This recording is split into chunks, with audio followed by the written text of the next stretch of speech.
they're going to pilot the Neon and the Yoru and what sort of timings they're going to be able to have, because they need a lot of space gathering. They need a lot of challenges that a composition that Talon Academy are running are going to have a lot of stalling power. They're going to have a lot of controlling momentum. So some different looks to how these teams are going to be playing this map. Yeah, and I really want to see how exactly these teams would play. I mean, having the fades on this means there's going to be a lot of these controls coming in from both these teams for both Rubble as well as Mount. I'm very excited to see how aggressively these teams will be playing, which teams are going to concede. But for the time being, in the beginning, we're seeing Talon Academy just go heavy toward the C site area. There is the Vice waiting from Pontus. He is alone, so he could possibly just try and deny a bit of space and time as well with his utility and that pressure. Yeah, having the Archers already on the back wall is something that's just going to be powerful for information gathering. It should be a bit of a tell that Talon are wanting to go here, though, with this seaside cut wall. There's just that information that I talk about. Well, you got Z11 getting all the momentum over towards A Rubble, and they win that fight. They are pretty much losing what is happening over at C. Wouldn't mind seeing the sheer wall try to be found out. That's currently at the front of the B site. Very, very common things when it comes towards the defensive setup on this map of Lotus. This is great. They've pulled the rotations over all the way from A with only the Neon hanging around onto the root area there. But HYK with only jump peaks, so spots one out, immediately backs away to play with his teammates. And the other members of Z11 decides to rotate over. What is going on? And suddenly Talon Academy are just re-hitting that C site. Yeah, XC hanging around, seeing that there's no further information found from Z11 there, so just calling the audible to go into the C site together as a team. Lenny, might be able to make first one second, gets a nice ding to the head and a kill on top of that as well. But Z11, that is a beautiful paranoia use. Hardora quick to react, and so that's Killsy. Aggressive take all around here as Killsy goes for two. Snappy tries to undo the damage. Snappy shots all around, but the amount of bodies jumping forward means a denial of that pistol for Talon Academy. That's one problem when it comes towards a lot of the tier 1 Valorant at the moment in my notes when I'm watching it. I've got notes on a couple of teams that they actually need to find some kills early on before just trying to bully their way into a site and play a 5v5 scenario. Feels immediately that's a bit of a problem for Talon Academy just there. They're not finding any peaks from Z11, right? No mid-B pillar peaks, no A Rubble complete fights. These are the scenarios where Talon are going to have to not just rest in the map. They're going to have to go and challenge for a couple of fights, challenge to get some advantages. Ooh, no kills. Playing with fire there.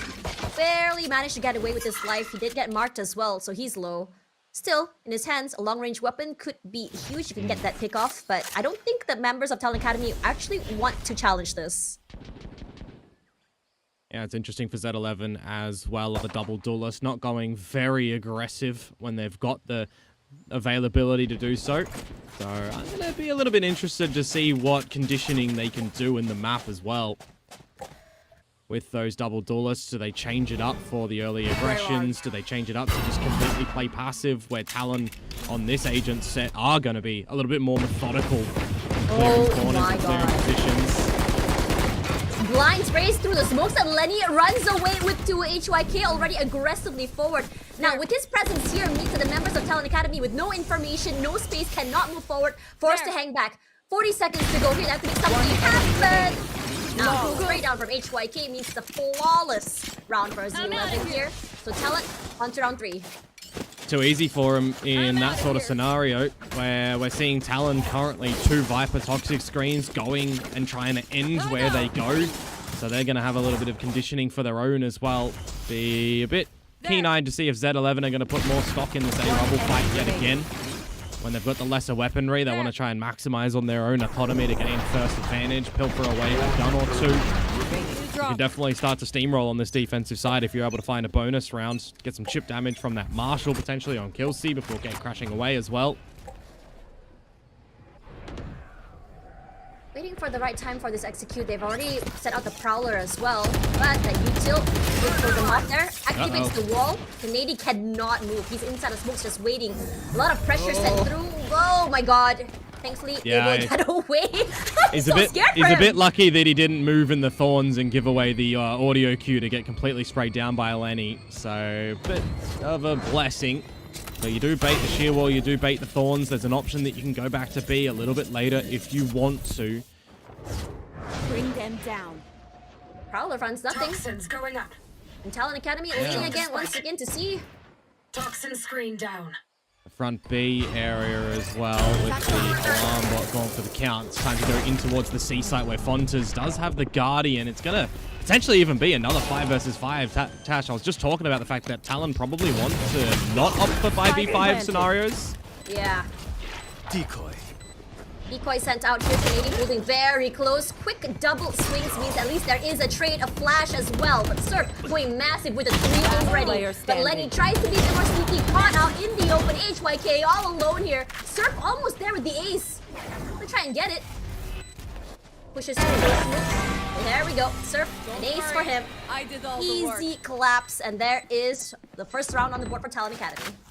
That's pretty handsome coming through from him, to be completely honest with you. Just some good crosshair placement, looking at the right angles, where Z11 as well, you know, lesser weaponry, always becomes a little bit scary when it gets in towards a site when they've got the lack of Spectre and such. But Surf, he's just on the side himself, holding it down. Thought to myself for a second that maybe Beta was going to steal it away, but just holding a good little crossfire 1-2 line.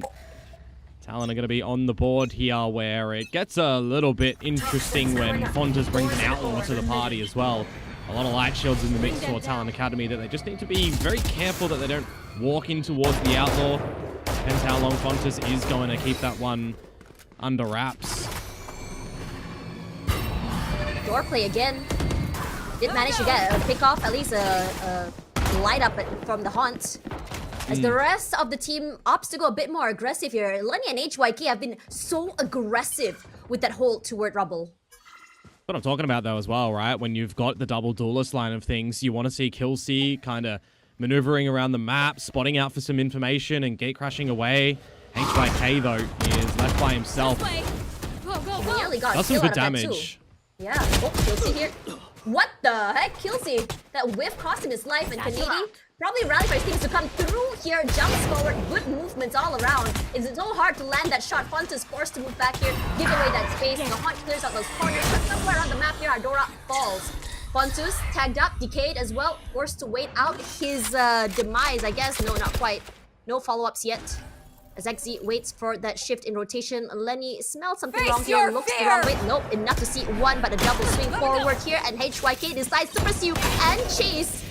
Spotted out, but the utility decides not to press the issue. The Haunt comes up, XZ still position. No, with a 2 headshot! Still very much alive, and Z11, they're scrambling. Nowhere to go, nowhere to hide with only an outlaw in play. Perhaps just go down with the spike. You can save it and see what damage you can do later on. Get an upgrade onto the floor, but it is being looked after nicely by a Snappy. Flawless trying to come through from Talon Academy. And I was thinking to myself as well, Surf is going to get the Nightfall off the plant, but maybe doesn't need to use it. Drops it down back halls, and then you're sort of questioning for Z11. Where are you actually going to go? Are you trying to challenge the fight at Pillars, or are you actually going to go in for a retake? No charges. And they don't really get to do either, unfortunately. It's just some good little positioning from Talon and a good idea to leave XZ to his own devices to do some great damage.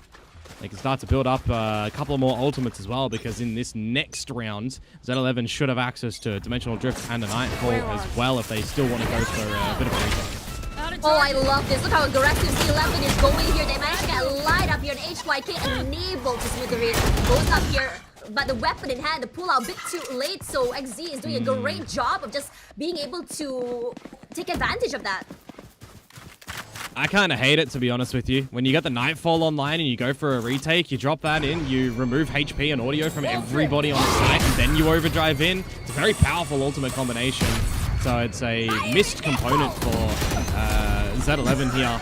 Just shows to their kind of, you know, early state, I guess, in this game.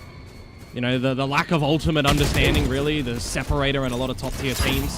Because right now, Tash, it's just kind of the rifles doing the damage. There's nothing that the pistol should really be pulling away with.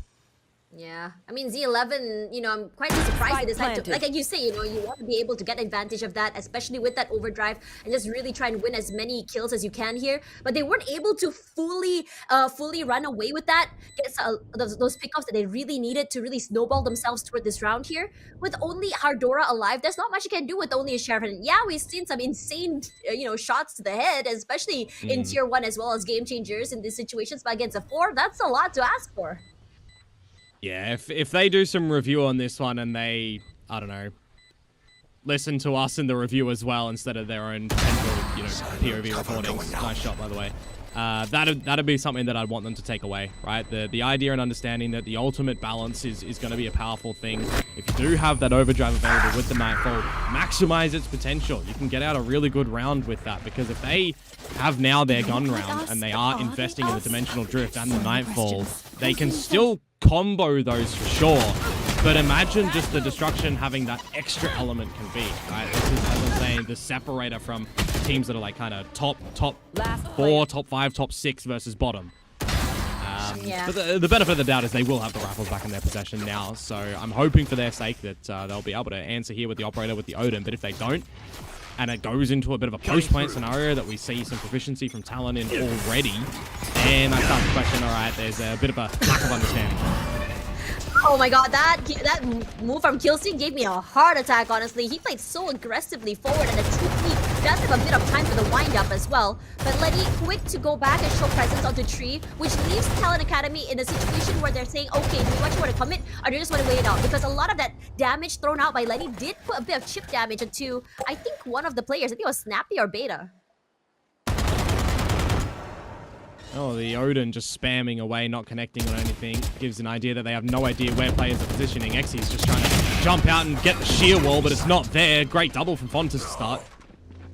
Same could be said about Talon Academy here as they get 2 as well off their own. As Snappy rushing a bit more aggressively forward, but Killsy already reading where he might be as well. And Lenny caught with driver's seat off guard as Beta falls. Throws out 1 TPs forward, so at least he's able to run away to safety. This timing could be huge here, and it is good to find Surf. Z11 finally back in the game. Feels like a couple of scrappy moments in the round there, when you've got a player trying to jump out and bait the shear wall without any protection on it. Usually you'd want to smoke it off first with a progression smoke if you want to try and do that for a safety net. Allows Fontes to get a good amount of damage, a couple of kills. And then I saw, Hardora dying at the Tower of B to some paint shells, and caught in a reload at the end there as well. Just a little bit of lack of awareness around positioning and time to jump. Gaps in the map currently from both of these teams. As well forward. Doesn't catch one, but no kill quite yet. As HY gets as well aggressive rushes forward, gets one Lenny as well. But Canadian tries to rally back, can't do more. This is very much online. This aggressive push, as well as the ability to challenge Rubble, has really been able to take Talon off guard. XZ with only an op in hand. Perhaps the call is to save here. Portal closed. Yeah, you probably think so. Operator, powerful gun, but you want to see it popped on a line really early on, right? You want to see it be finding a kill over towards an A Rubble fight. You want to see it finding in a jump spotter over at C. It's where the power of that operator can come into play, but not really granted the opportunity to do so at the moment. And given the fact that for Talent, when they had that very destructive win against RRQ Academy, they started on the defensive side. They had the 11 rounds on defense and only 2 on attack to close. So I'm looking at this right now and as well and being, so no one's really tested their attacking side just yet.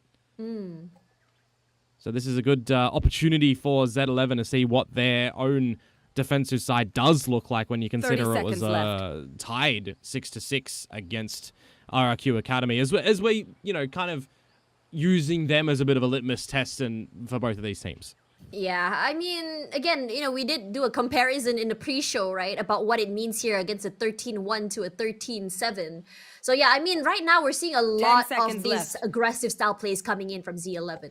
I like the fact that they're willing to get active, a bit more aggressive when it comes to taking up space here, which leaves Talent questioning how exactly we're going to be, trying to execute onto that side. They did a great job on, I think, round number 1, number 2, going towards C, making presence, pulling the rotation over, and then hitting A, then going back to C, which really helped them to take up away that space. In post-plant situations, they do win. If it gets into another post-plant scenario, though, you're going to be going up against a pretty stacked Z11 now. Building up towards the Steel Garden as well, and from the shadows. Be some very powerful positions for them. Actually setting up Z11 for, you know, a 6.5 if they drop one of those. Big ult rounds in there, and just a good rifle round. Speaking about the operator on the line battle previously, though, XE was attempting to do that here, and the one way is just going to permit him to not be able to. Cheeky stack here. Flash to be popped and go. Oh, look how aggressively they push forward here. Fontus and Hordora just waterfall out of door and immediately get two with Killsy holding on the line. I'm pretty sure he hasn't heard yet the position of where that Viper might be. Not anymore here. Straight to the head. Snappy's head explodes to smithereens. As XZ still tries to find one of his own with this op, he hasn't been able to find a lot of value with it. Yeah, it's a very common play on the defensive side as well. Something that the Vice just enables you to do with that arc rose on the back wall. When a team gets towards the BC rotate door and they've got a paranoia there, it can just be a pop and go moment. You can get some great kills out, so a little bit of a deeper position from Talon. As soon as they make a footstep, as soon as they touch the orb, right? Those are the go times for a play like that to come out from the defenders. And this is also what I'm talking about, right? The fact that they can get another round of just the rifles, hold on to these ultimates, it can set them up for a really good defensive half. When you're pushing respect in this round as well to Talon to have to save, it starts to become the position on Talon. You're going to need to take the time out. You're going to have to figure things out because you're not winning the A Rubble contest. You're not winning the C Mound contest. You've jumped in front of B to try and bait out the sheer wall like headless chickens. 10 seconds left. Need to have a bit of a different game plan coming forward now. Yeah, completely agree with you there, Komodo. Honestly, in your opinion, what else can they do? I mean, you know, you're a bit more of the stats strategy guy. What would you do in this situation? What would I do? Yeah, what would you do? I'd change my composition. you're wanting to go against this double duelist aggressive defensive comp and the way that they're playing it at the moment. Your methodical kind of action on the comp that you're playing as Talon right now needs a lot more connectivity for the team, right? You need to be getting out some really good haunts and really good paranoias. Just kind of playing on the back of your own wall over at A is being very disrespected by Z11 at the moment. So it's more so Z11 a lot more knowledgeable in how they're playing the map currently, where Talon are just not winning duels, not winning early engagements, not winning space, right? It's very quick on the side of Z11 to figure out what space that they're able to find. And then, of course, if they've, for example, got mound control or they've got rubble control, they know it's the other two areas. Their shear has been there that they don't have to worry about, so the team of Talon are gonna be in the other area. It's one of the things about Lotus is very defaulty style is quite powerful.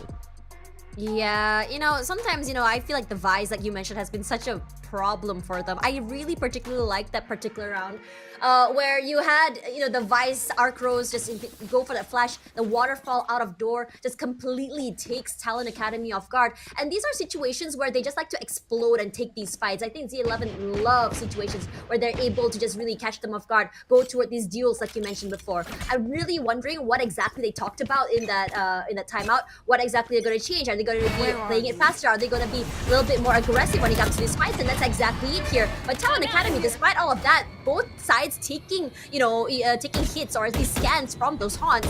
So both teams now in a more passive situation. This is the side of things as well when you get a little bit of a lull in the play. What do Talon look to do? What information can they start to confirm? They got a Nightfall popped already at the A site, and they're just going to call a go time on that. I am a little bit confuzzled on why Z11 are looking to do this when it's not just to get the space, because a minute to go where you've heard nothing, you didn't necessarily need to commit a full Nightfall in there when a Prowler and Pop could have been the play. But hey, they've still got the Steel Garden and Dimensional Drift that they can drop in towards a potential C-site hit. The Shear is at the ready as well.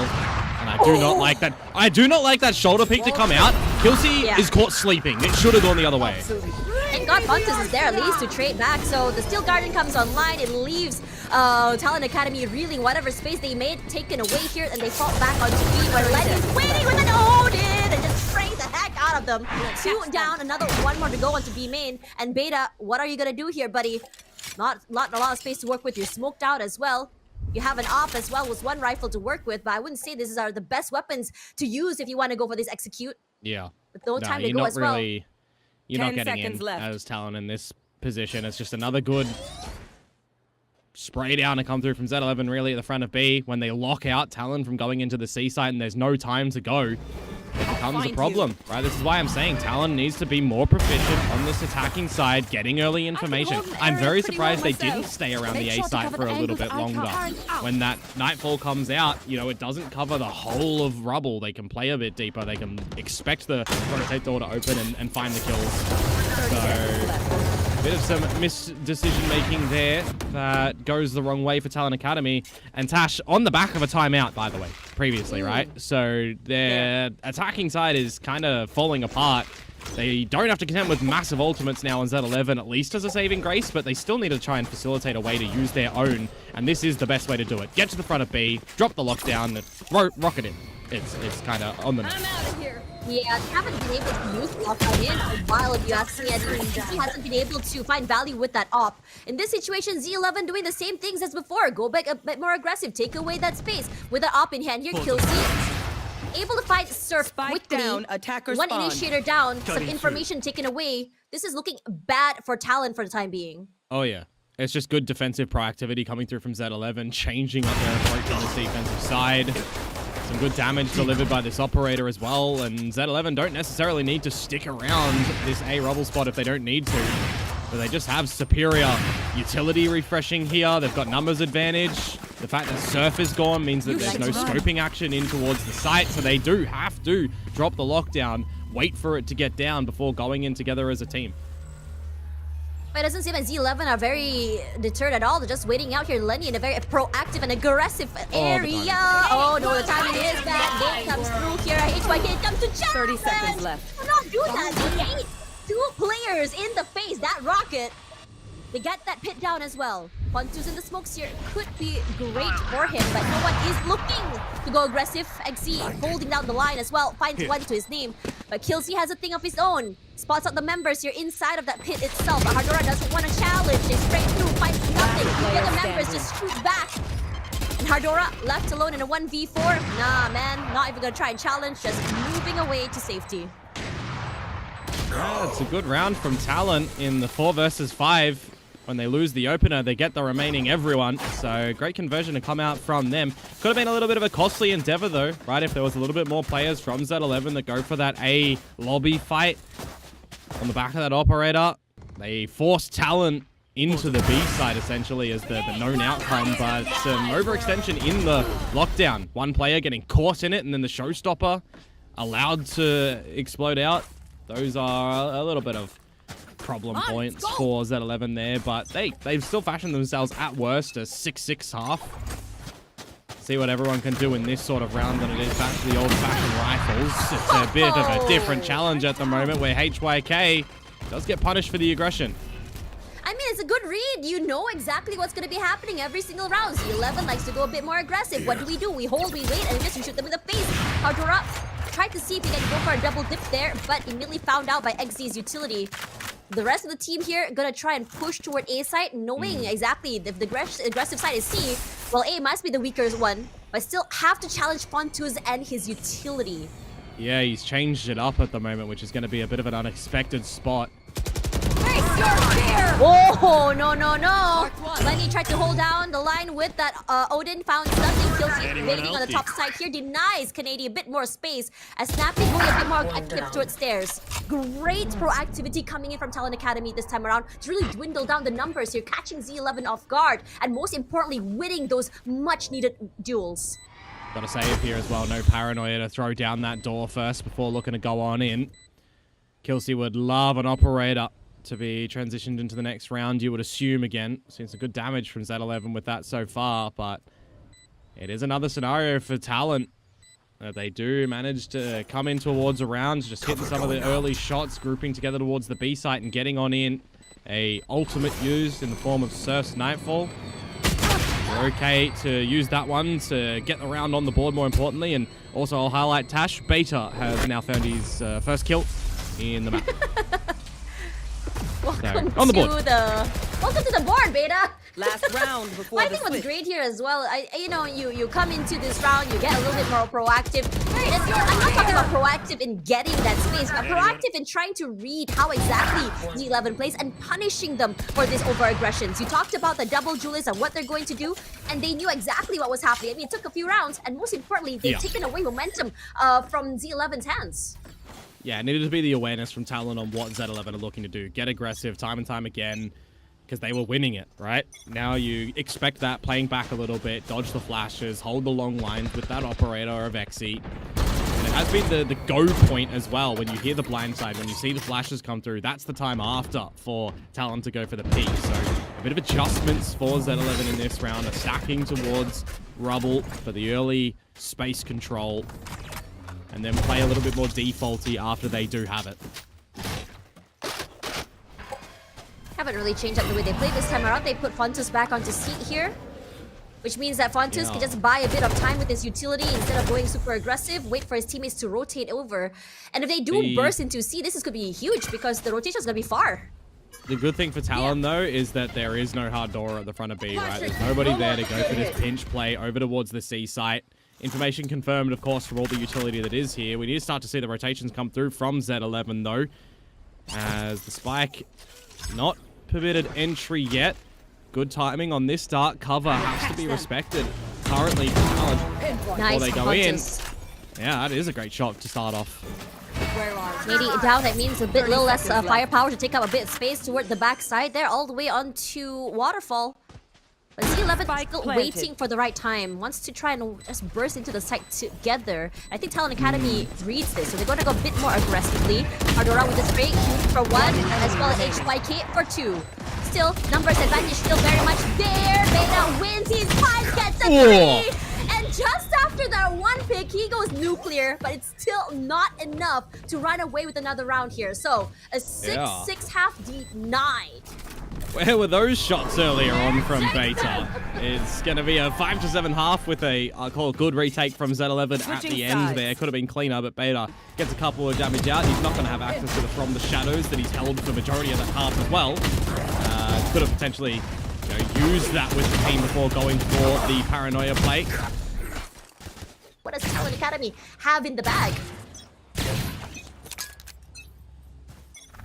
Well, it's going to be a bit of an early fight with some utility over towards a Rubble. I'm expecting some big pop plays to come through from Z11 on this double duelist line. As I say that, it's not even the damn double duelist doing things, is it? It's Fontas. Yeah, he was just playing around B-side area here, but Killsy as well decides to go a bit more quick. These ghosts are doing a lumber on the players of Talon Academy. And XZ, once again, left at the final man left standing here in a 1v5. A lot to ask for, but he's still going to try. Maybe pop some hits, get that alt orbs. Did not expect that to be the way that this pistol round would start. Not at all. 3 players just cannot hit the pistol shots against one Fontas. He's held down the front of pillars very nicely, and for poor old Xe, maybe he can dispatch of the boss of this round. Yeah, he might get a hit here. Finished. Easy. 1 down, 4 to go. Jump shot is seized as well.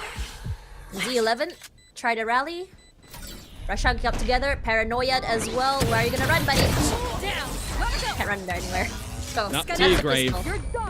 To your grave. Some great damage from Fontas. Yeah, he gets felled at the end there. But the BM, it doesn't really mean much for Xe, because now Talon are in a bit of a worrisome spot, right? Pistol rounds over towards Z11. Yeah, that is crazy to just being able to get away with 3 kills there. Might even need to see some sort of, cheaty plays come through from Talon after the save here, because if you're allowing Z11 to get to 9 and then the bonus round gets some good damage towards you, they do set themselves up for a pretty good start on this attacking side. Cutting through.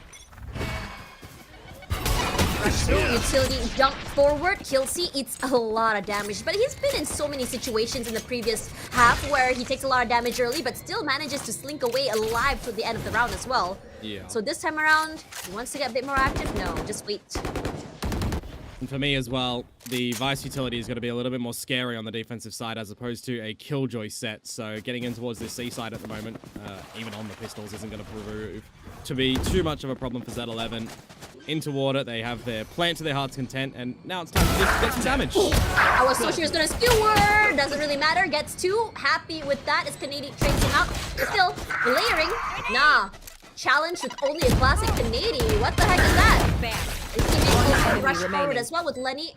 Playing a bit more aggressive forward to Mount, but the Arcros should show a way where XZ could be. The whole positioned. What are you gonna do here? Not the easiest retake as well.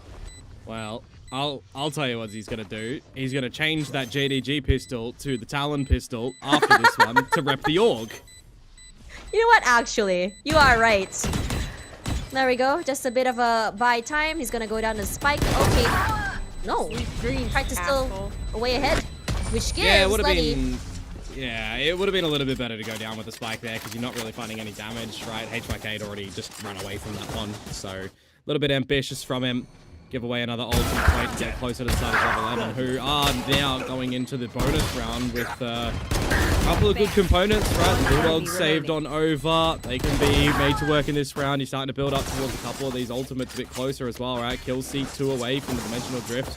Definitely a world in which you can pick those ones up here with a plant and an orb get. Be a bit problematic later on, so this is going to be a spot for Talon Academy that this here bonus round will have to be collected near flawlessly. A lot of pressure coming in as well, but Killseed is rushing through. Tries to do the something special, cannot do so. Talon Academy was waiting for it already here. He didn't pull out the gun before going for it. Yeah, a bit unlucky, but HYK somehow still gets away with one. Lenny trades. Cannot hold. But numbers advantage for Talon Academy for the time being. Spike in hand. Not going to be the easiest way to break onto the site either with the utility they have. So. And no smokes. Well, you speak about utility, there's none of it, right? 10 seconds for a haunt, but really what is that going to do? If you're Talon Academy here, you're just making sure that you don't overcommit to a specific angle and give an opportunity to Z11. Just trying to see whether or not I can at least find a hit somewhere here. Lenny. I don't think the members of Talon are going to be super aggressive either. They don't want to risk it, especially since they are in a 4-round deficit.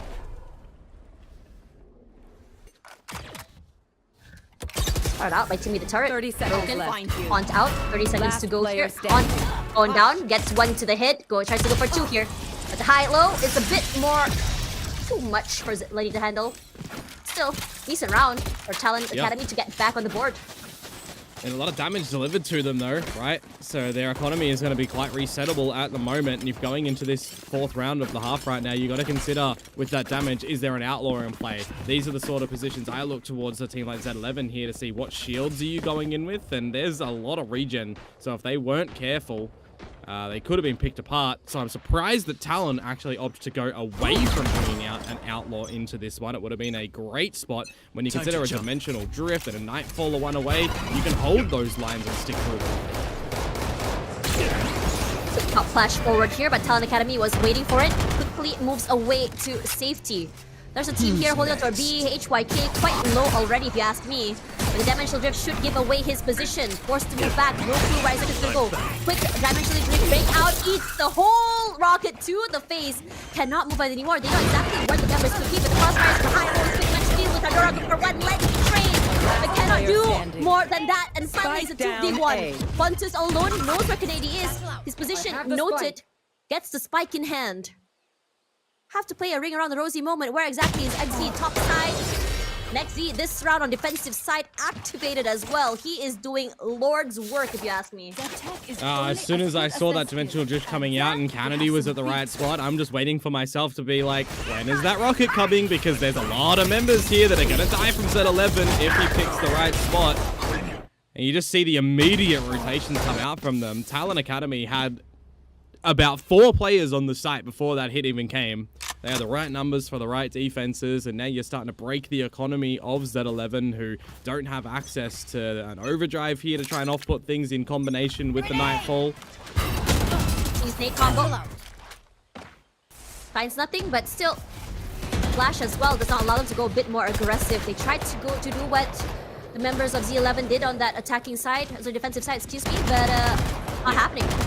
This is the spot as well for Z11, that they take this rubble control and they don't necessarily all need to peel away. There's something that we saw Talon doing, right? They can be happy enough to stay here, see if there's going to be some pop plays from Talon, wait for a little bit of their refreshing utility to come back online. All they need to do here is kind of isolate a kill or two and give themselves some max advantage. Nice shot from HYK. Yep, quick to find it as well. Here comes Nightfall, means that Smurf forced to move back. Answers back with its own util, finds nothing. But Z11 happy to pivot onto B here. Waits for the right timing, barely misses each other. Beta holding on the side here. Not good for one at all. XP trades back, but Fontus is there as well for a kill of his own. 2v4 regardless. Z11, this speed is just too much for Talon Academy to handle. With Killsy waiting here toward Rebel side, I think Surf might know where exactly he might be. 30 seconds left. I think Sheriff, though, he can just kind of stay here for majority of the round. There need to be some pretty awful plays from Z11 to drop this one. Let's see how exactly this retake is going to be here. They're a bit too far apart off each other. Barely Snappy is on that site. Crouch walk forward, but Lenny did not react quite yet. But Steel Garden comes online. Takes away the weapons. So Snappy forced to give away whatever space he has. Gonna try and meet with Surf. Ult usage from Z11 is quite weird, to be honest with you, Tash. The Nightfall that goes into the A site that, again, they don't follow.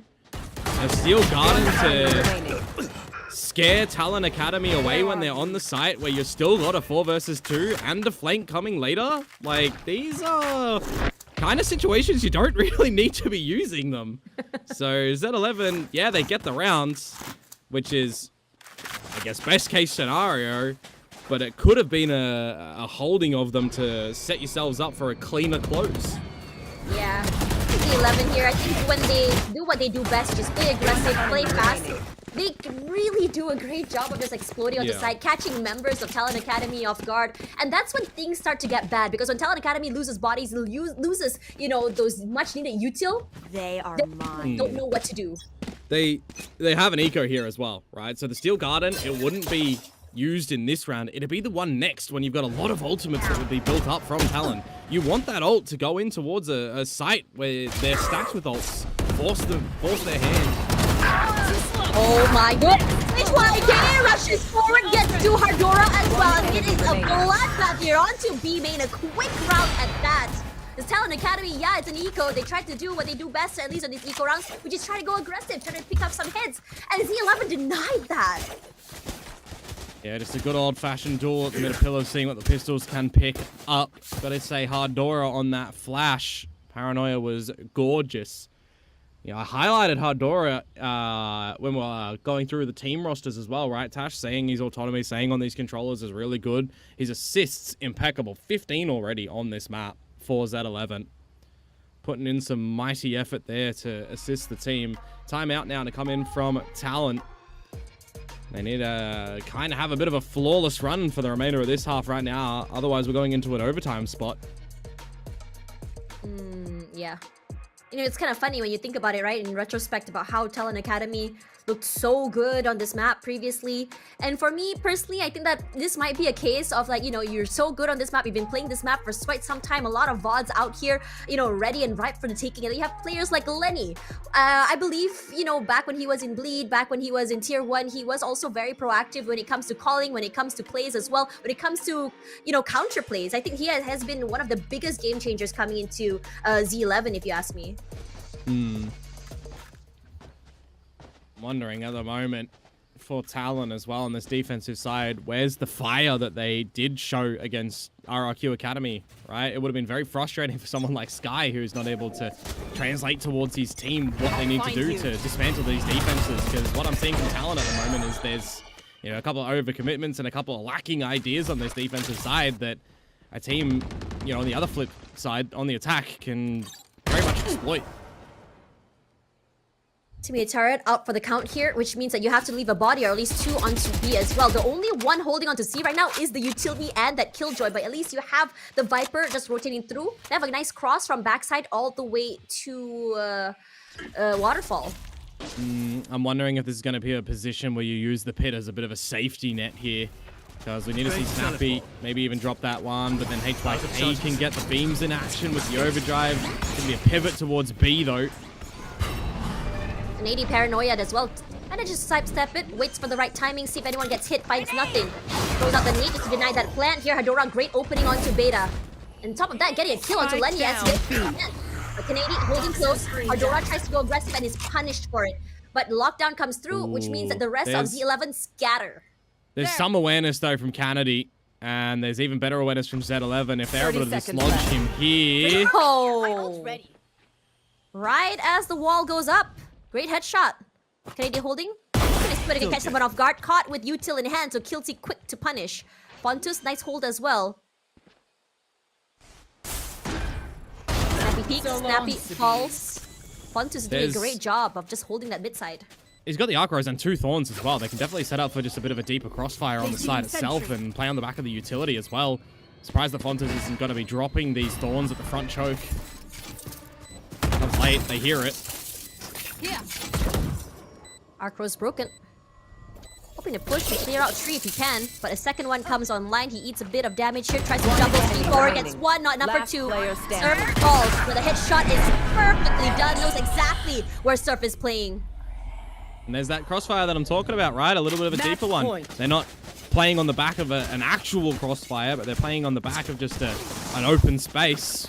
Really well done for Z11 in a deep deficit position.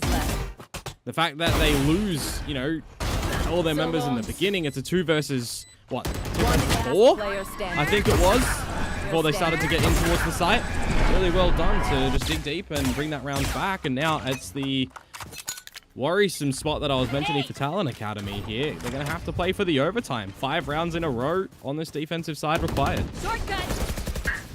A lot of presence made here, and HYK already inside the B side. Going to go a bit more aggressive here. Shotgun in hand, pushes forward all the way till the end here. Overdrive online and quick TLNA Academy to punish. Captain finds and takes him down. Kennedy once again with the rocket in hand. He could do God's work again. I mean, he's gotten 2 so many times with the rocket. No one is waiting. Rushes forward. Surf, wait, headshot onto Kilsey as well. Lenny also falls. The rest of Z11 here. What are you gonna do? Why do we have so many players running around with their knives out, getting removed, overlooking angles? I am not liking that at the moment. This is a 2 versus 5 to come through from Hadora and Fontas. Imagine a world in which they pull this one.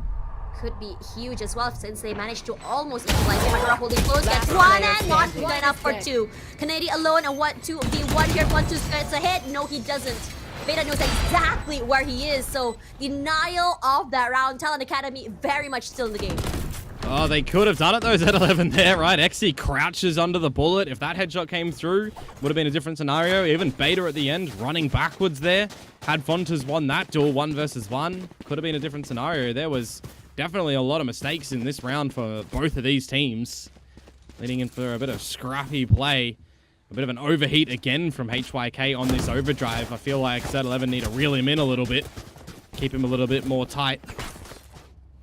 Because these are the options that when you give toward a team like TLNA Academy, if they're able to recognize it, they showcase that they can play, you know, a little bit in the scrap, a little bit from behind.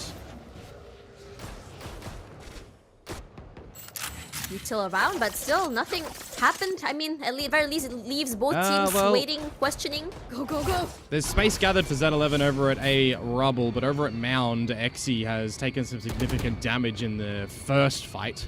So he's just going to be kind of a secondary glorified turret to make sure that his own one is still up and available at the B site. So he's not going to be moving from C, you would expect. A lot of space already taken. In fact, here comes the dimensional drift as well online. Definitely be an angle for the team of Z11 to group up together and try to get a bit of bullying on the player that you already did some good damage towards. It's one of these spots as well when you don't have a Nightfall or a Steel Garden. You maybe do consider if you want to use it, but they do. Yep. Immediate rotations from TLNA Academy needing to come towards this seaside at the moment. As they start to get in, this utility from Xe has to get popped. That's exactly where Xe is. A flash as well, just to really give away that space.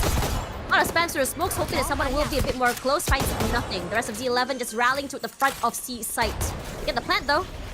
Shouldn't be a problem. The C's should be huge, but here it comes that pit just to give them a bit of space to work with. Yeah, a little bit of progression to get on out. Can't see, can't hold, can't move either. XZ especially, a lot of pressure as well through those smokes. XZ is still very, very low. Then he does have the haunt. Nice spray onto XZ. It means he falls as well. The haunt taken away. Know someone is going to be close here. Onto's position could be able to catch someone off guard. Finds nothing quite yet. Good trades all around here from Z11 as well as TLNA Academy. Canadian even comes fight and finds 2. There's a tap. 11 pushes! Oh my god, Canadian! What a play! Holding on till the end of time, and TLNA Academy. Here comes the moment where they're able to just chain as many rounds as they can for that overtime.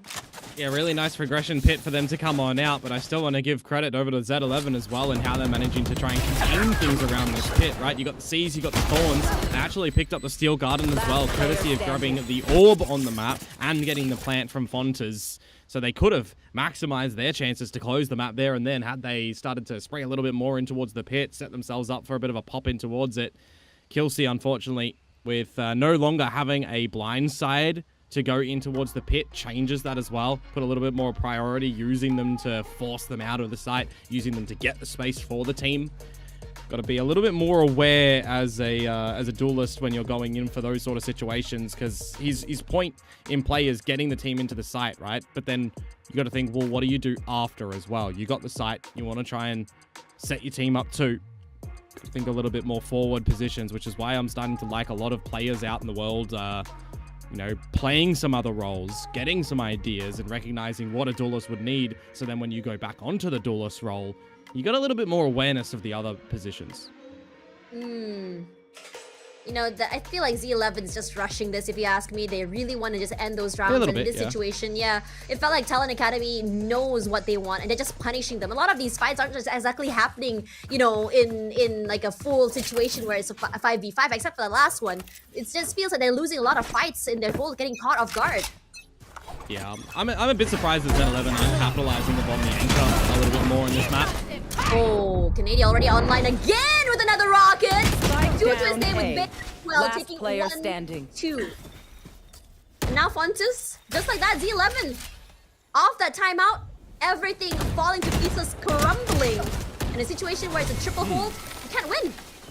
Maybe if we get a couple more rounds like that from Beta, he's not going to just be a paperweight. So that's good for TLNA Academy to have 5 players in the server doing absolutely what you need. Z11, is this where it starts to get a little bit hot under the collar? Timeout deployed a little bit earlier on. 2 rounds to go. Defense is starting to build on up, and your ultimate line, you've got 1 away from a nightfall. You can get that into the next round if you drop this one, but is that going to be the be-all and end-all? I feel like momentum shifting to TLNA Academy currently, especially if they put us into an overtime spot. This round they wait 80. Oh my god, just massive, huge picks there onto Purple side as well. Z11 try to find a different way onto site. You gotta give respect there as Kelsey when that utility comes in again that's the same that you've already seen, and you overstay your welcome and you start spraying down. You have to gate crash out of there. He's getting greedy, trying to find the kill. You understand that, right? You want to get the kill, you want to set your team up for success, but it's like you said, you're getting a bit too hastily from Z11 and try and close this map. They're forgetting their protocols on what was working. They're not really seeing them anymore. He took a lot of damage there. As well, rendered down to only 10 HP. Here. Link is open. Baby door could go through, maybe try and do a fake. Find another way onto site. I don't know. That's an interesting decision from Talon to pull a rotate to Snappy towards the C site. They have seen Z11 get rubble control before and then pivot through the B site. So I would be on the expectation that it's going to be the same thing when you hear that Haunt destroyed just a little bit before.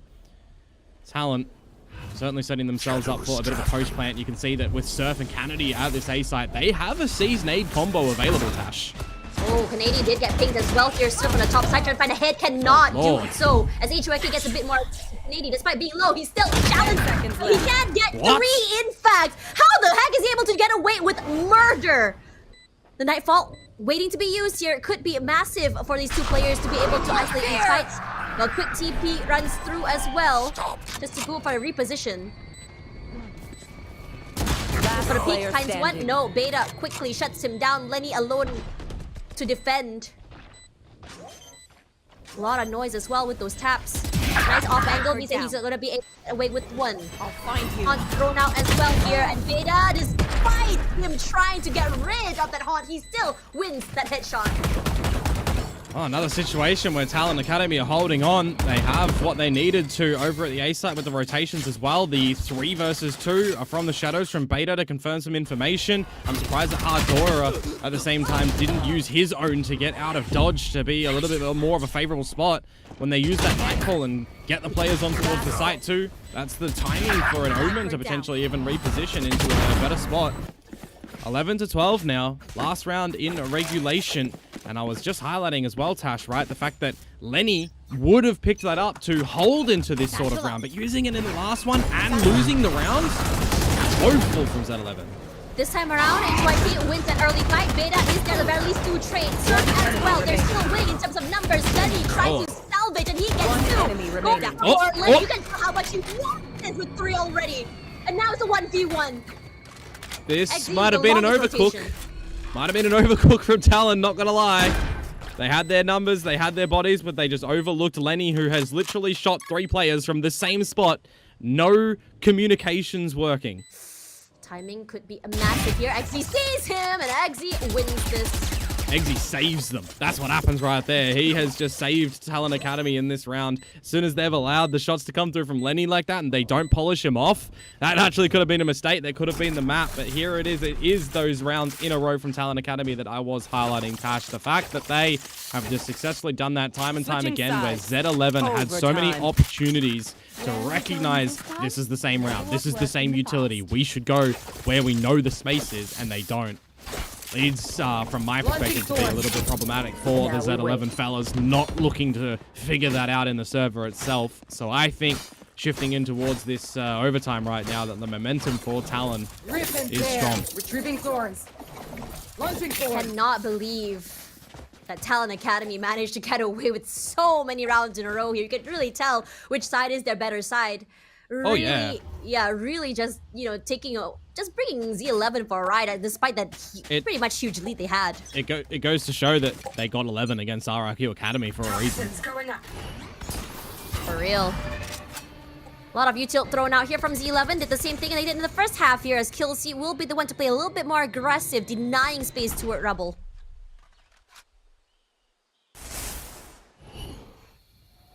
Try and play around with the wall as well here, and immediately they jump through and quickly they find heads. Killsy and HYK 1-1. The thing to be said about Beta as well. Hardora tried to rally, cannot do more. As Beta, this is God's work. He has come online a bit late in the beginning, but he's getting numbers. I wouldn't even mind a world and you tap the spike here and just go for a TP elsewhere, because Fontes has already made his rotation. No smokes available for Beta. Tap on the spike. Fontes, Spike planted. That's that plant TP's away. Placed together a tree. The turret will give away his position. Nice shot to the head here. When he win, despite is the question. Beta so low, and Z11 barely scraped by. That's just a problem for Talon Academy. They weather the storm in the very beginning of that one. They know that Fontes has been the C player or a bit of utility at B. They try to speed on up. They just don't expect, with all of the kerfuffle at the beginning of Rebel, that he'll be there so quick, right? 2 shrouded steps, you get in towards the tree, instead of using from the shadows to throw a spanner in the works as well. Really make Fontes kind of think. As soon as he knows that you're both in the tree area, he just makes that work very convincingly. He's not even tagged in that position there. A lot of sloppy plays coming through from a lot of these players. Cutting through. Both teams' mentals are shaking just a little bit here. See, this time around, Killsy tries to challenge a bit more aggressively, but definitely learned from his lesson in the last few rounds here. But still makes his presence known. The adjustments for Talon Academy haven't really been there for the A-Rubble fight at the moment, but for Z11 too, the fact that they're not going for it should mean that something else is happening around the map, right? You got to scope out the front of B pillars, you got to scope out who's around the B site. You should be knowing that all this Killjoy utility is going to be towards C, and you've seen Snappy rotate quick time and time again. So if I'm looking at this one right now, Tash, I'm thinking to myself, Z11, they should know what these rotates look like over towards this C side. And managed to get away at least for the first half or the front side of the utility, but still not enough to really convince them that C site is completely safe. Yeah, and you got the jump spot coming out from Kennedy as well. Just making sure that he's dotting I's, crossing T's over towards the A side of things. You're going to have to start to see Talon get a little bit antsy. Are they waiting for this utility to refresh before getting a pop on out? I guess a benefit for Talon Academy as they nano swarms haven't been popped over at the C site. Is this utility enough though to Kennedy to call for a rotate? Because I'm seeing a bit of a move happening from Beta and from Xe and Snappy. There's a misread. They're not used, and immediately the snore grenade goes through as well. But Xe, oh no, not like this. Xe's utility just completely shreds onto kill C here. 10 seconds, no time, but Snappy and Xe gonna take advantage of the situation. No time means panic, and panic means headless shooting, and that's exactly what happened at 13-13. We're going again. Oh, we haven't learnt from what was working and what wasn't working when Z11 was on that attacking side, unfortunately, right? They cannot just let time bleed on down when they haven't scoped out any information around the map. We've got a double duelist set for a reason. We should be going in. We should be going for a couple of these fights. How proficient have we seen HYK actually in winning those duels when he's got his team with him, when he's not overextending by himself? Feels like Talon, in a couple of these parts, they are happy enough to stick around and just play for the information. But on their attacking side, are they going to be able to go back to a couple of good power plays? HYK is going to give you one, man. What is it with him and going for things by himself? I have no clue. He's hoping to just get aggressive, get one hit off guard. But the thing is, Snappy realizes there's two members there, so it's a nice crunch for the Z11 members who cannot move at all. He didn't realize that Snappy is already onto route. Yeah, feels like when HYK has lost his life there, the rest of the team needed to try and cut a couple of corners and get something happening. But as you say, they overlook the position, and now in a 2 versus 5. Great timing for one. Snappy quickly trades there. I was kind of hoping that it was going to be a 2-kill spray. C11 slowly, one by one, make their way onto that site. Stayed fairly hidden from the haunt. No smokes. 3 we hold. Yeah, ugh. This is very scary. If he challenges, his head is immediately going to pop here. They're not going to get that isolate. Oh, gets 1 to his name. 2. 1 more to go. Question marks as well. He heard the footsteps coming from Kennedy. Almost. He tried. Tried to do what he could. Sides. Rest of the team, a little bit lacking in that one as Talon Academy do pick up the attacking round. They have already been pretty proficient on this defensive side to show us some comebacks. So as long as they do not falter in this next round, they may very well be able to close this map here.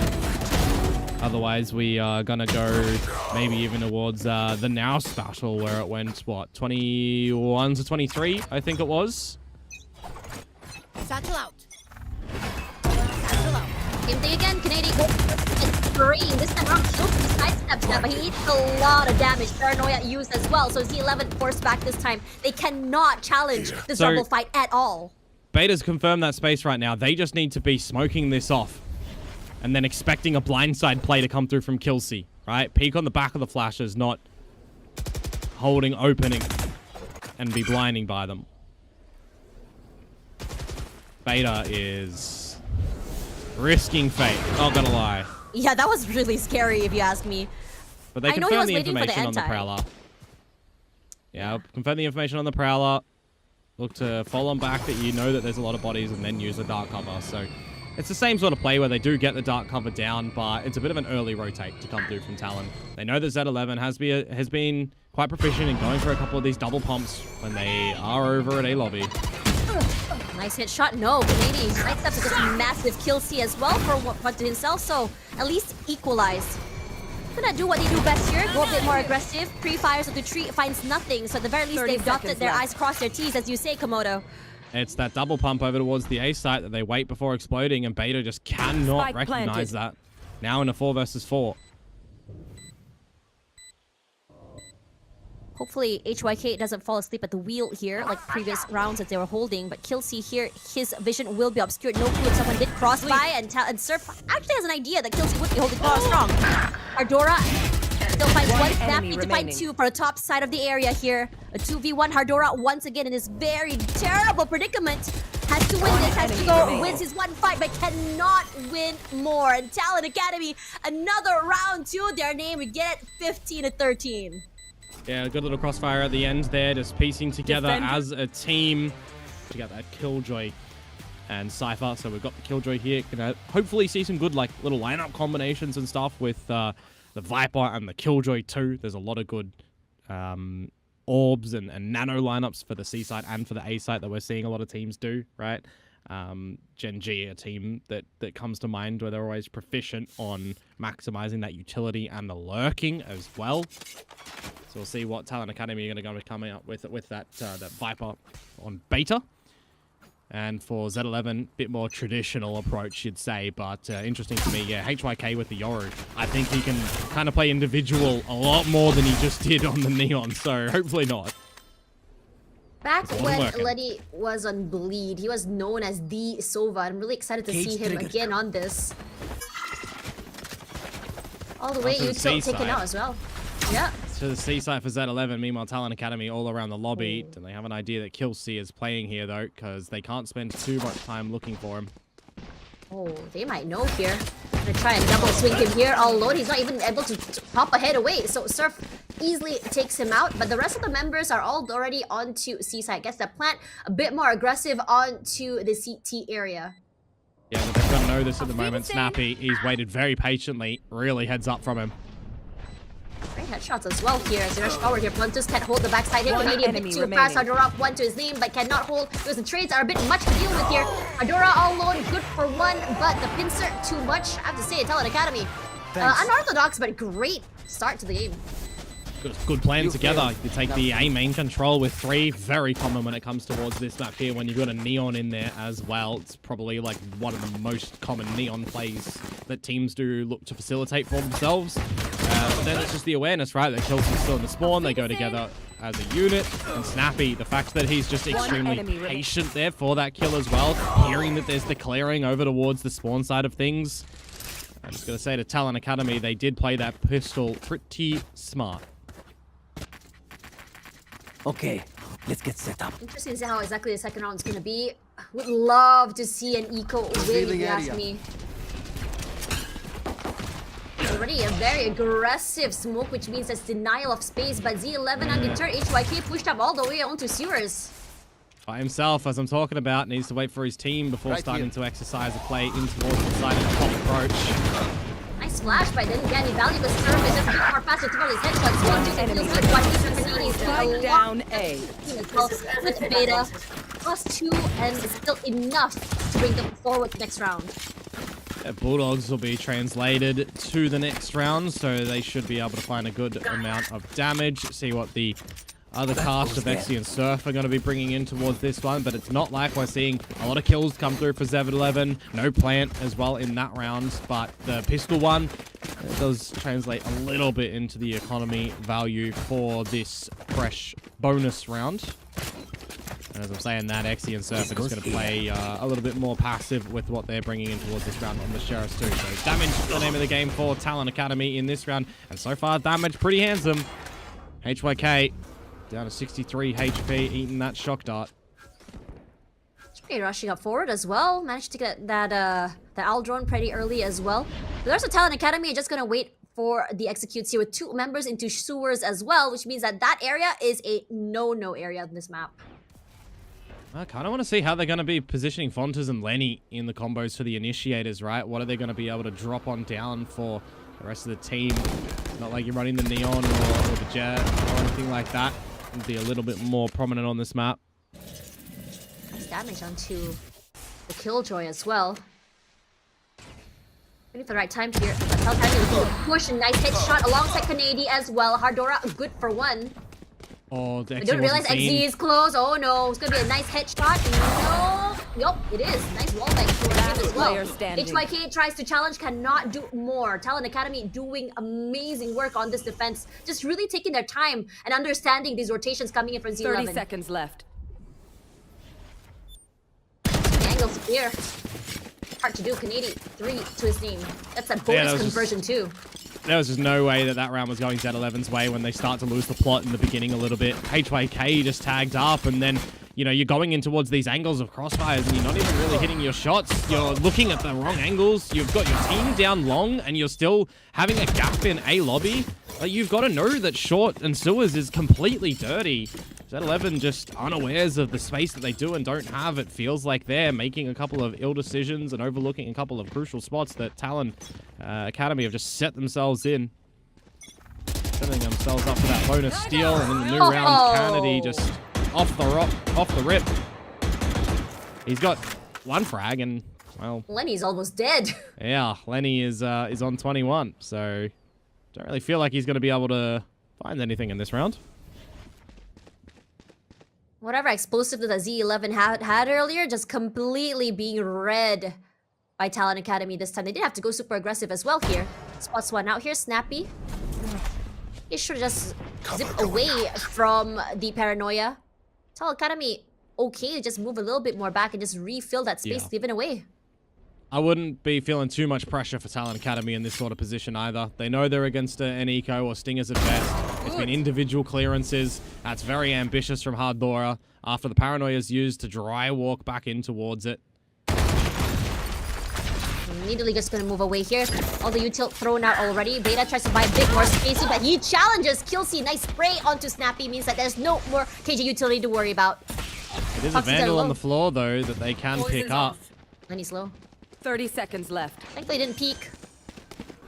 Aldrone comes out. He still does have his utility to be used as well. Canadian just to go a bit more aggressive here. Killsy gets one, but will be immediately traded out here. Want to still through the smokes here. The smokes will dissipate. Good for one, but cannot do more than that. And that is 4 in a row for Talon Academy. Very, very patient this time around. A different look for this team. There is a bit of good damage delivered, though, in the grand scheme of things. So it'll push to a bit of a closer reset if Z11 are able to find 2 rounds in a row. Also going to contend with the fact that Talon, though, are starting to build up these ultimates as well. So the great start to the map is at a bit of a pivotal junction now where we need to see Z11 start to answer back. Otherwise, it really will just become an atrocious half for the attackers here. Would be a 2-0 for them in a spot where we're highlighting it earlier, right, Tash? Talon Academy, a team that can't get any challengers points, right? Yes. Z11, they want to be getting the wins where they possibly can in a group as well that has 2 academy teams. Oh, HYK this time around wins the fight early, but XZ is just so quick to trade. I have to say, these 2 players just coming in from long and short have just been really tag teaming off each other. It's hard to really get a pick off and get away scot-free. Oh, no rolling thunder for Fontes. Information confirmed, though, on a fault line that connects nicely. A lot of util used here, and somehow Beta still wins that fight. Still holding on to the line, still cannot win these fights. Beta and Snappy, 1 each, 2 even for Beta. Onjus tries to make something work, but nothing is biting and nothing is working when Beta is finally online. Assistant coach who? Pretty one-dimensional coming through from Z11. They lose the first kill and everybody goes up through long. As soon as their position is found, it's the Hunter's Fury ripped into the mix as well. But by then, damage was already started to be delivered by Beta on the site. From the shadows comes through as well. Just get some extra assistance where required at the end for the closer of the map. Or the round, rather. 5-0 start for Talent. And then you start scratching your heads for Z11. What are you wanting to do? What are you looking to do to get around on the board? You've got access to a couple of these big ultimates in this old-style composition that a lot of teams have shied away from these days, right? You typically have the Jet instead of the Yoru, and that's one of the most popular ones on this map in history. Not gonna lie. And for what, Z11 are doing at the moment, it does feel like it is very disconnected in how they're trying to position HYK, in what space he's looking to get, because he's super far in front of the team. And by then, even the utility that they're really throwing out, right, it's not setting him up too greatly. Yeah, I was about to say that actually. In a lot of situations, you think that you got away scot-free. You want to go aggressive. Talon Academy are just waiting and holding. You want to go onto a site as well. I mean, this push-pull style defense that Talon Academy has been doing, aggressive onto A and just playing a little bit more back towards C is just really catching Z11 apart. In just situations that first round as well, it's telling a lot about what they're capable to do on these early rounds as well. Oh, it's an important round for the likes of Z11, though. They go in with a buy, and they still have a gets a kill rolling here. thunder, and I say Rolling that it's drone. Fontes who just gets absolutely destroyed by 1 or 2 bullets through the dark cover in towards the lobby. So now no rolling thunder to get into the A site, where teams will hedge a whole game plan off that ultimate into A because it covers the whole thing. So now that you lose that, what do you look to do? Not gonna be the easiest counter side as Toxin well. I screen mean, down. Canadian only has that outlaw in hand here. Quick jump spot for Beta. Immediately just buys Beta time. Crossfire is huge here, but Spike Beta down falls. A. But it's okay because you have other members just putting in that damage. Z11 has already lost 3 members super early. Hardora and On Kilty, the the back. last 2 members left. On the back of a timeout as well. This is not how you want this round to go. Yeah, you lose Fontus super early, and honestly, you know, a lot of the utility you pinged up onto XZ fairly early. XZ is okay getting pinged twice. Everyone just it felt like the team was so zeroed in onto that Omen onto short. They didn't realize that This- Surf had pushed up 30 forward. seconds left. This timing is great as well from the controller utility. Paranoia is going to come on in. One Going to be enemy respected. remaining. You get the protection of Beta. And Exy there as well, just doing the damage for the closer. I mean, the toxic screen, when that's up, you know, they're pretty safe. When it starts to go down, they're dark covering and they're still looking at some superior angles. It's just being very nicely played at the moment from Talon Academy. And again, you know, I highlight the fact that Fonz has that rolling thunder. A lot of teams will prioritize using that in a round such as this to get control of A and then look for a bit of a post point after on. If you catch any stragglers, you get the neural theft. You can confirm extra information with the dimensional drift now. But Z11, 6-0 deficit is on your map pick as well. Scanning ahead. Very concerning. It really is. Lenny hasn't even got a single kill on the board as well here. You have the dimensional drift online. They can get a bit of an idea where exactly everyone's going to be. They do manage to stun 2 members, but you can't really follow it up. He's all alone here in the smokes, and that is perfectly done. Gets that shorty kill that he really, really needs. The rest of Z11 already flooded onto that site, but a lot of the members are still very, very low. Rush is through here, and the sprays are true as XC gets 3 points enemy in. remaining. Fontus for the backside gets Last 1 more. A player headshot from standing. Hardora. The Canadian with the overdrive online means that he's able to still run away with the round. That's a pretty good fast retake to come through from Talon Academy as well, recognizing that there is going to be the Hunter's Fury and the Rolling Almost Thunder got me. angle if required for Z11. Who use the Dimensional Drift as the only ultimate in that round to try and facilitate just a way to get in towards the site. And while Tash, it does confirm some information, right? HYK spotted 2 players going towards the spawn site. So the fact that he gets that 1 kill and doesn't have the second gate crash already ready to get out after the first kill, just to me spells a little bit of inconsistency on this agent, right? Unfamiliarity is probably the better word to use right now for him. Yeah, I agree with you on that as well. I mean, that's how you get a kill, you get out, and then you play with your teammates. But I think that he wanted to be a bit more aggressive there, perhaps. I'm not sure. Deploying drone.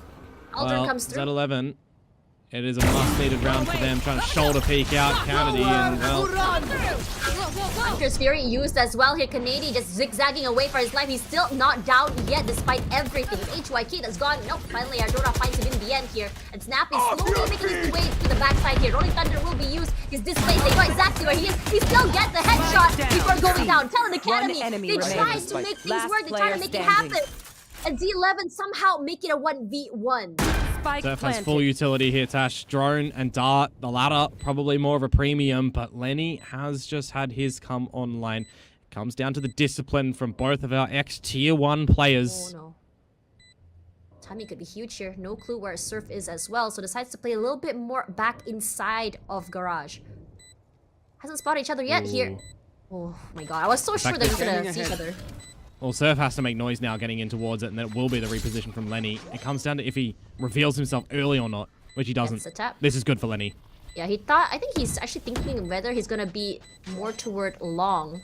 A lot of noise made as well. He taps it again here, quickly finds him, and Lenny brings Z11 on the board after so many rounds. It gets close, though. Like, a 1 versus 1, Z11 in towards the site with that Rolling Thunder, with the Hunter's Fury used. You also then have to just consider, right, you're not checking the angles properly. You let the operator sing, you're trying to bully your way through the dark covers, you're giving opportunities for them. Lenny, probably one of the wiser plays that we've seen today for him. Just very, very passive in that one-on-one, knowing that he's got access to the recon, that his opponent has no protection around the site and has a lot of angles just needing to be cleared. So Z11 on the board, chasing another 4 in a row to fix this half for them, because it is still in mighty shambles at the moment. I think the fact that last season Surf was actually playing that Sentinel role and now has changed up onto Initiator, I think it's great because he's a little bit more proactive in his plays. Last season, it felt like he was always the last person standing in a 1 versus X situation. Well, Kelsey's in a spot that if you can get a kill, he can neural theft. That'll be great value for the team. Starting to go towards the C site for a little bit of a C split because the guard control is already there. Eight fresh chance forward as well here, hoping to see whether or not I can get at least that one flash, but C site completely open for the time being, so Z11 shouldn't have a problem getting into the area. Seeing Snappy with the lockdown ripe and ready, but they do have to dislodge Kelsey first. They do. They check it. No, they don't. He gets 2. Yes, he does. Even 3. Beautiful spray by Kelsey. Just demolishing half the team so quickly. Why is there no recognition that we've got no garage control, no window control, and we're not clearing the corner? One of the most common spots that a player will put themselves in. That is a bit egregious to come through from TLNA Academy so far in this round, in this map. Kelsey Surf running away. The ace. Oh, no. Yeah. You know he wants it. Like, he really wants it. He's done the work in this round to put himself, in his team in victory. Here we go. There we go. Alright, that is a Kelsey round. He's done everything for the squad, bar plant the spike. He found the space. He's called the rotates. He's got all the kills. That is a great individual moment to come on through. One-man show. But is that the only way that we're seeing things work for Z11 Tash? Does it have to be individual moments? Because team-wise... Oh, I'm sorry. One enemy remaining. That is just crazy. I mean, you gotta give it to Kelsey. I mean, in a lot of situations, especially in the first few rounds, it felt like Kelsey got shut down fairly quickly. He tried to wait for them onto attacking spawn, finds nothing. He tried to go and lurk B. He got shut down fairly quickly. This is a much better round from Z11 here. It's quicker from Talon as well, getting all of that A lobby control starting to rotate on over, where you've got the 2 players at C that are going to have to bunker down. Great snake spot, actually. He's on the side here. Nice pop flash forward here. They notice one onto... No, they didn't check onto platform. HYK somehow managed to win it despite everything. Finds 1 toward logs as well. But there is always going to be someone trading him, so they get that plant. 2v3 this time around. It's TLNA Academy on the back foot. This late rotation from XZ could be huge. Lenny being so low, quick tap to the head, and Lenny falls. Another 2 members to go, and a crossfire from backside and garage. They know exactly where he is. Couldn't be winnable. TP's back onto Cubby, finds nothing. Fontu's waiting for that right push forward, and he's stunned out. Manages to just jump away into a corner. Sends a paranoia. At least one member will be paranoiaed out, but immediately he TP's into the smokes, but there's already someone holding close, and Hardora just crab walks to victory. Surf overplayed his hand a little bit when he was trying to just get in towards the site to help his team in towards a deficit fight. You've got Kennedy as well trying to slide down long by himself to find, the equalization. Had he found this kill here, would have been 2 versus 2. Maybe a different story, but you've already got, space of long, unexpected rotations where you hear your opponents, your opponents get a lobby, the flank is a possibility. So it's just a good little watch from Fontas there as well for a bit of protection. That is a good little round to come through from Z11. Again, a much needed round to try and salvage this half. As a timeout from TLNA Academy will come through because they want to get the 9-3 now. Yeah, and I felt like both these teams, they rely a lot on momentum. A lot of these rounds where, say, Z11 steals a round away, suddenly they're trading 3 in a row. The same could be said about TLNA Academy as well. And I think these timeouts are huge. Just really cool down the team, bring them back into a great headspace, and most importantly, to cool down Z11's momentum. Just really stop them in tracks because they're so hot right now. Yeah, I mean, Z11 are figuring out that the C side is a little bit lesser equipped, right? And they're navigating through garage splits to be able to get on in.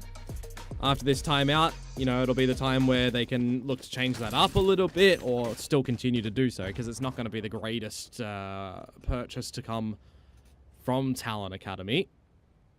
No access to the overdrive, a life spin and the lockdown still here. None of which have been used for the whole map so far. this time to just really take space inside of Shures. They also will execute with that Hunter Sphere, a very early one by Lenny. Oh, tag on towards Beta. He's low. That's gonna be a different way that you want to play around this pit. You're not gonna be going into the site. You're gonna have to let your teammates use it. Spike planted.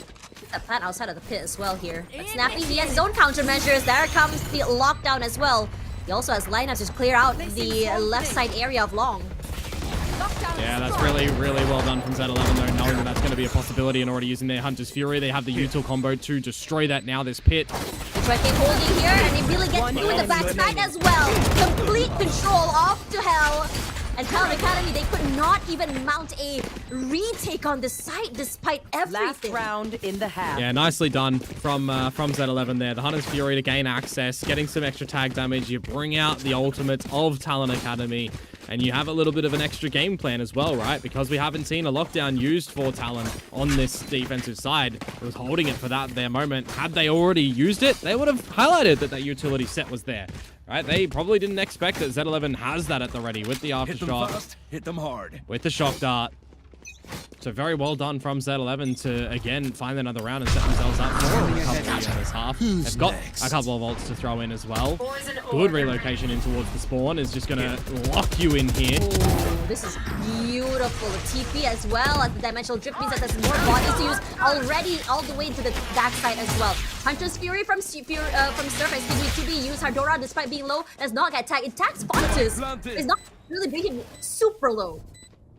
This is just looking to be a good recovery from Z11 to make it 5-7, give themselves some breathing room. The amount of space that they've found is going to draw out a lot of this early utility before the retake even begins. I'm out of here. Already used a lot of utility here. HYK with the flash as well. Canadian with that shorty. Disgusting work as Lenny finds a kill off his own with that shock dart.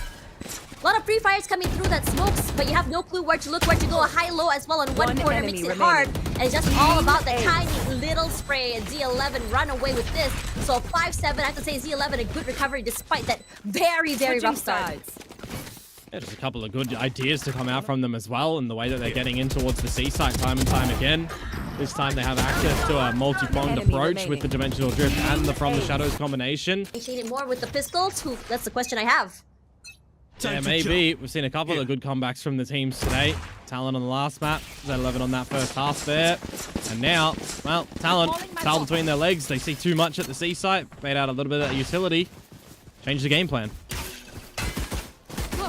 Immediately just rushing onto the area here, despite the utility, it does put them a bit more at the back foot. But Talon, good pick off onto HYK there by Surf. Already on the side, already going for that plant. They have gong control as well here.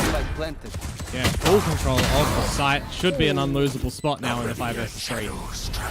XZ manages to get away with that headshot onto one player. Finds no one close here. Lenny pre-fires the smokes, but do they see? No, there's two holding very, very close. XZ, another one too. His name is Snappy. Playing somewhat close, knowing there's no one coming in from window side.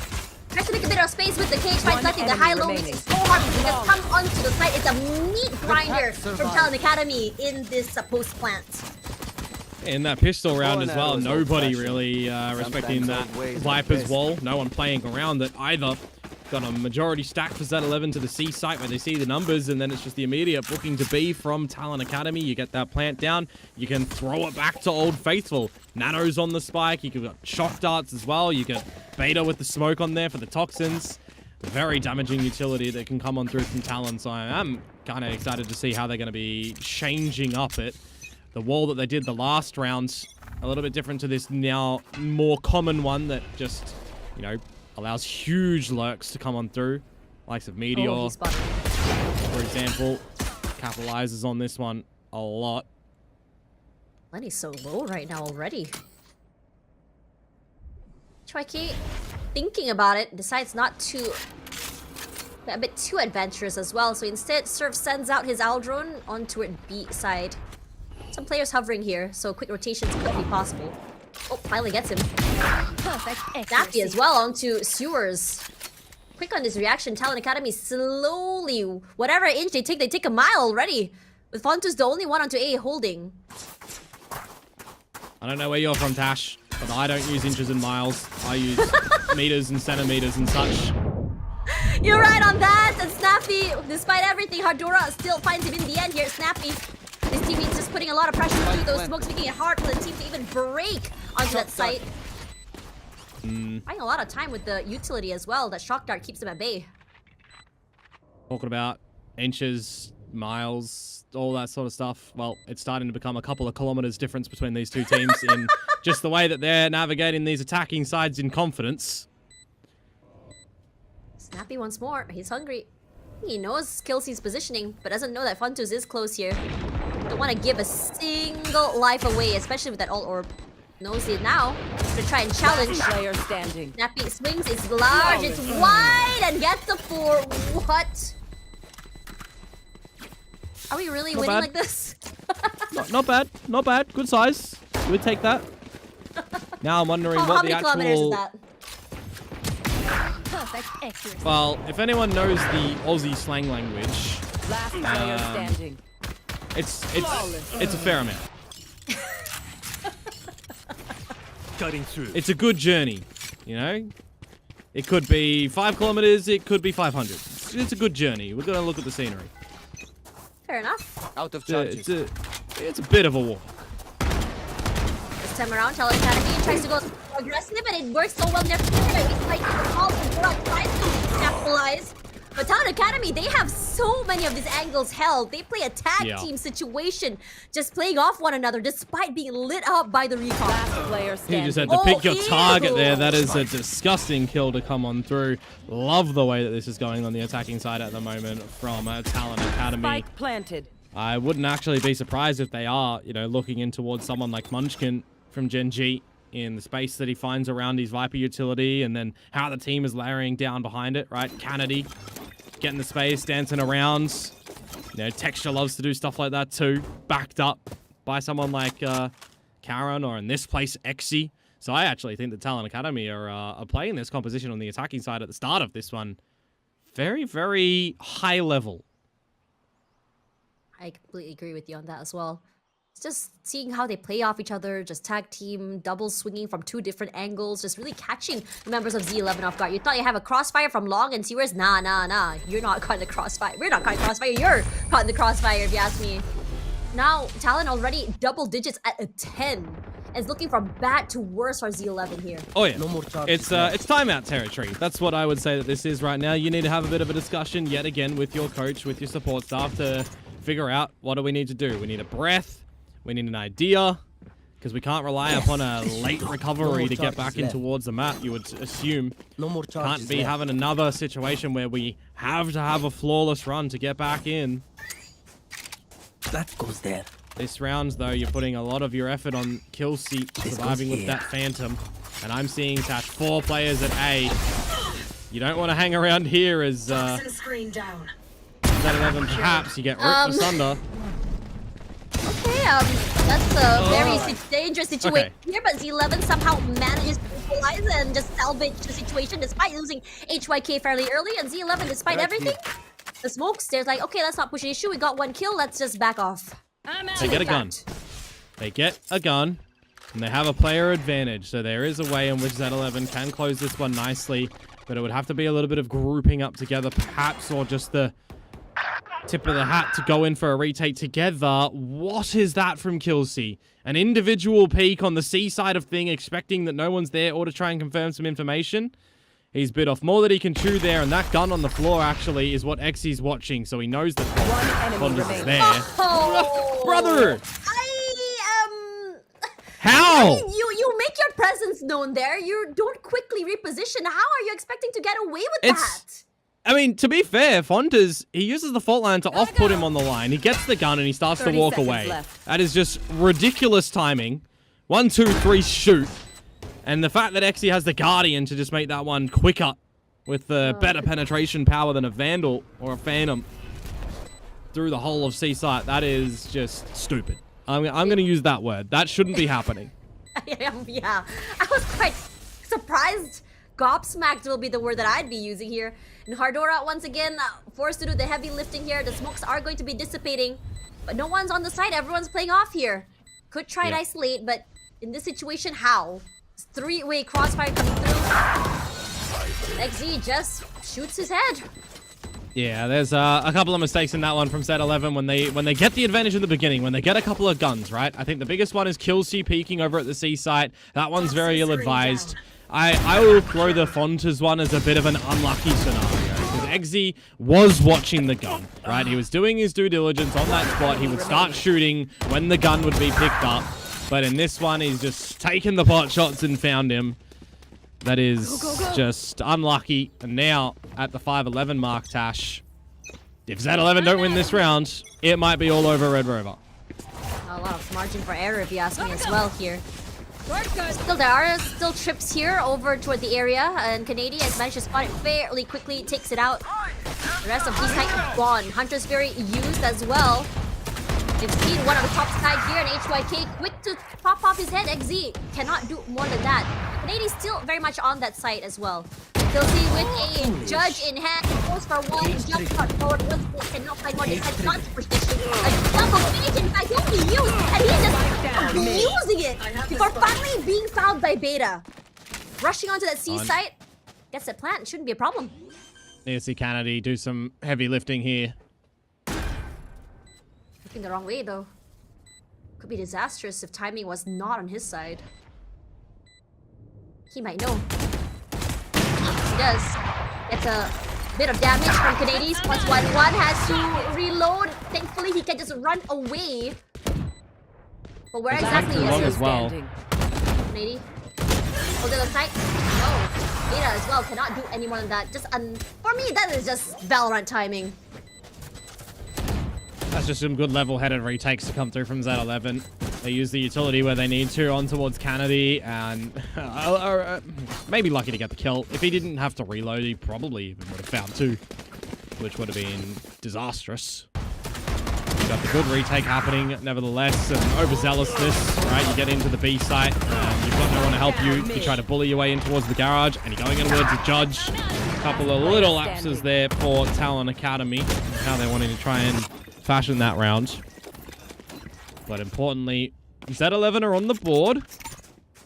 They're back. And they haven't seen Talon get to match point yet.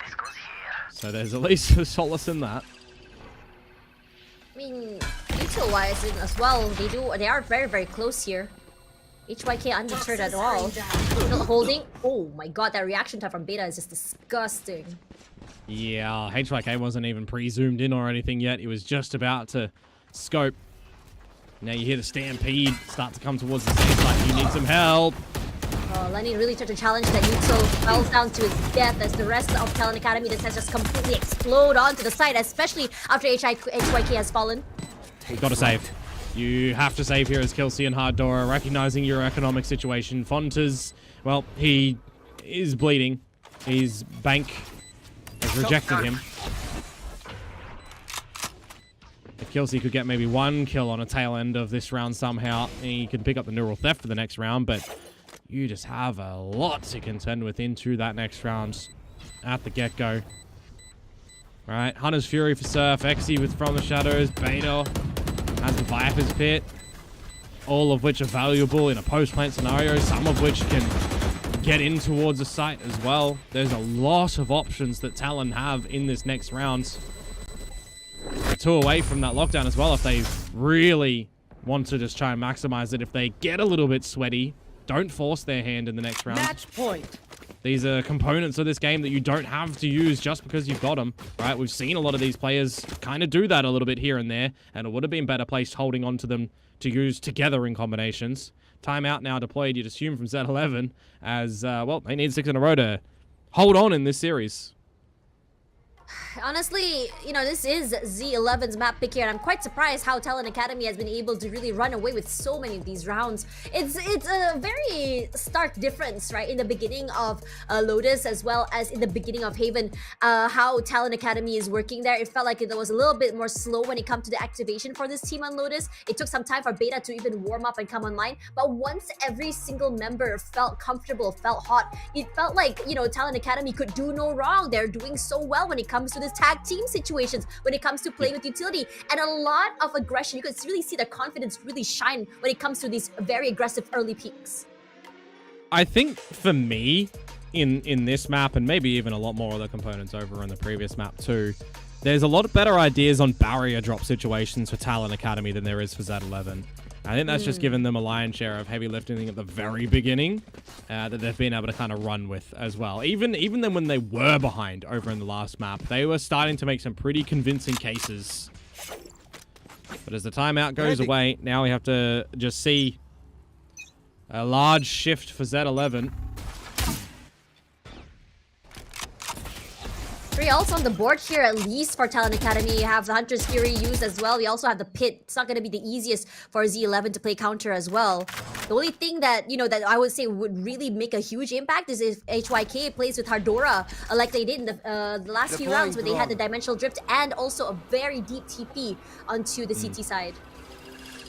But you don't see any aggression start to come through from Z11 now. So you can start to take a little bit of space as Talon, and that's what they're doing. Our drone in. Start to position together as a team. If you want to continue towards the A site, well, there is going to be a big backing of the Z11 folks. You got the initiators on the site itself. Got full access towards Fonta's utility.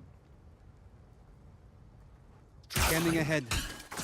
I'm gonna go fast for your Hunter's Fury use, and doesn't really matter. Canadian all the way to the backside already. Quick to find Fonta's. Drops his head. Hardora letting one Spike each. down Beta as well already used the follow-up, but it's Splash despite everything. Hardora still wins it in the end. Snapping despite HYK, but Hardora backside, he's just commanding control of that area. Surf does have access to that spike. It's still a 1v2. Good play for Isolation fights here. Shots one out. The head cleanly cut off. But no clue where exactly Hardora could be here. Time running out. Where are they going to look here? Timing will be crucial here.